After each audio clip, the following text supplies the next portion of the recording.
Hello मंडळी. तर आज होता गुढीपाडवा. म्हटलं गुढीपाडव्याच्या निमित्ताने काहीतरी नवीन घेतलंच पाहिजे ना. तर माझा तर मोबाईल झाला होता. म्हटलं चला आता पियुषाचा बड्डे पण झाला, तर तिला काही गिफ्ट दिलं नाही म्हणून तिच्या मम्माने डिसाईड केलं तिला मोबाईल द्यायचा. तर आम्ही सगळे आमची पब्लिक गेलो होतो तिला मोबाईल घ्यायला. तिथं तेच डिस्कशन चालू होतं, कोणता मोबाईल घ्यायचा, हा घ्यायचा का तो. मग ते फीचर्स दाखवले, तर फायनली मोबाईल घेतला. फायनल झाला तर तिला म्हटलं चल पटकन तुझं मोबाईलचं अनबॉक्सिंग कर. तर तिने तेच दाखवत होती. म्हटलं अरे बाबा छान आहे छान आहे, कॉंग्रॅच्युलेशन्स.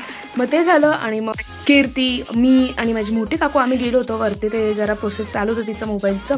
तर म्हटलं चला तिला बोर होण्यापेक्षा वरती जाऊन जरा टाईमपास करून सगळं बघून येऊ काय आहे काही नाही, किती ऑफर्स वगैरे आहे. नंतर कामात पडेल पण नंतर ऑफरच नसते. वरती खूप वेळ टाईमपास केल्यानंतर आम्ही निघालो होतो घरी. ती खूप एक्सायटेड होती नवीन मोबाईल घेतल्यामुळे. ती आमची शांताबाई. तर मग काय नंतर आम्ही घरी पोहोचलो. आल्याला त्याला झोपूनच घेतलं. पुन्हा नंतर बाहेर जायला निघालो आमची पूर्ण पलटण. तर इथे अर्णव भाऊ पुन्हा आमच्याशी जरा तसे ते कसे जरा मंकी होते ना मागच्या जन्मी, म्हणून ते तसेच करत असतात माकडांसारखे. तर ते करता करता आम्ही खाली आलो आणि इथे भाऊंनी आजीच्या दुकानातून जरा चॉकलेट घेतले. रस्त्याने पायी जायचं होतं आम्हाला.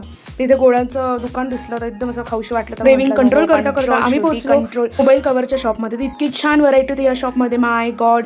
असं वाटतं कोणते घेऊ कोणते नाही, पण इतके महाग होते कवर. काय सांगू तुम्हाला. तर हे कवर घेतलं मी, कसं वाटलं, छान आहे ना. ते झाल्यानंतर आम्ही आलो स्टेशनरीच्या शॉपमध्ये, जिथून मला पेन घ्यायचा होता, इंक पेन. खूप परिश्रम केल्यानंतर मला फायनल मला हवा होता तसा मला पेन भेटलाच.